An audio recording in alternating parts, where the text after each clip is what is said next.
Hi YouTube, and this is JTrain997, and I'm back this time with my review of the Green Lantern Classic Series 1 Sinestro Corps member Mongul. Now get a good look at this bad boy here in the packaging.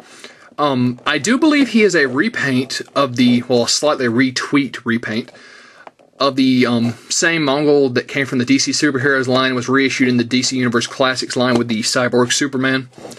But they have added a Sinestro Corps ring at the very least. As you can see, he has no accessories with the exception of the, I believe that's the right arm of our Kilo. So on to the back of the packaging here. His read-up says, "The son of an infamous galactic conqueror, Mongul is driven by a burning desire to surpass his father's murderous achievements. Mongul broke into the Justice League Watchtower only to be turned back. Next, he used the hallucination-inducing Black Mercy plan against Green Lantern, but it could not overcome Green Lantern's indomitable will. After that, Mongul's main enemy became the Green Lantern Corps. First appearance, Showcase 95, number 85 of September 1995. Role name None. Occupation Conqueror. Base of Operations Warworld. Special abilities, incredibly strong and massive, projects deadly energy beams from his chest." And of course, he's got all the standard powers you would get from a Sinestro Corps ring. Down here are the other characters in the series, which were Kyle Rayner, Black Hand, Black Lantern Abensor, himself, Sinestro Corps Low and Mash, and Manhunter, or the Manhunter. And of course over here are Kilo when he's finished. So that being said, despite being a repaint, I never picked up this figure, so it's a win for me. And that being said, let's pull this bad boy out of the packaging.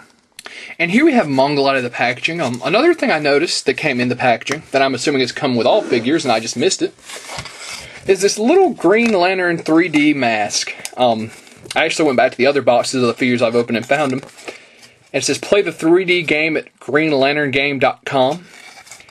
And that's neat. Of course, it wouldn't work if you wore this to the movie because it's the standard blue and red 3D, not the real 3D they're using now, but still an interesting little souvenir. That being said, on to Mongul. And of course, this Collect and Connect piece. Of course, this is the right arm, the one without the ring.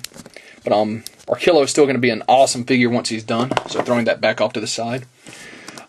Even though I'm sure this is a retweaked Mongul figure, he's still a very nice looking one.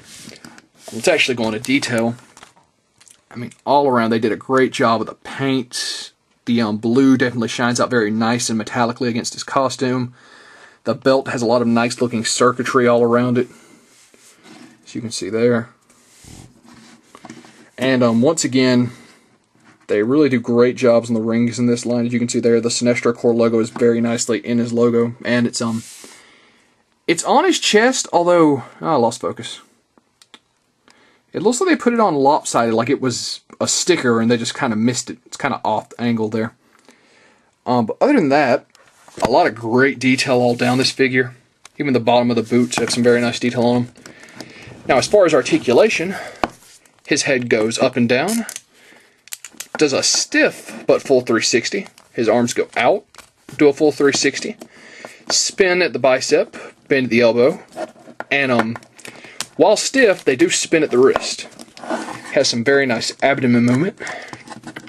He does a very slight turn at the torso. Legs go forward, back. They don't really want to go out. I think it's just the joints are a little stiff. Bends at the knee, spins at the quadricep, and has an ankle joint. Not really sure. I don't think he turns at the boot right here. It's not moving if he does. So a little bit stiff in some of the articulation, but definitely still a nice looking figure. Once again, I can see how if you bought this guy before, you'd be a little bit irked in buying him just to get the Sinestro Corps ring and the piece of our Kilo you need to complete him. But I've got to say, as coming from a guy who hasn't bought this figure before, he's got a lot of nice articulation, a lot of nice detail. I'm really digging the paint apps on him, even more so than the ones I've seen in the past. And I've got to say, coming from a guy who hasn't bought him before, this is a definite must-own for a Green Lantern fan. The only noticeable flaw I find is that some of his articulation is stiff. And I'm just kind of irked that this little Sinestro Corps logo is off-center. Because you don't notice till you're right up on the figure, but it's one of those things that now I know it's going to drive me crazy. But the Green Lantern Classics line is slowly but surely coming out more and more. So it's a little hard to find right now, but once you do, I definitely say Mongul is worth the pickup if you haven't already got him. That being said, this is JTrain997 saying I'll see you soon, YouTube.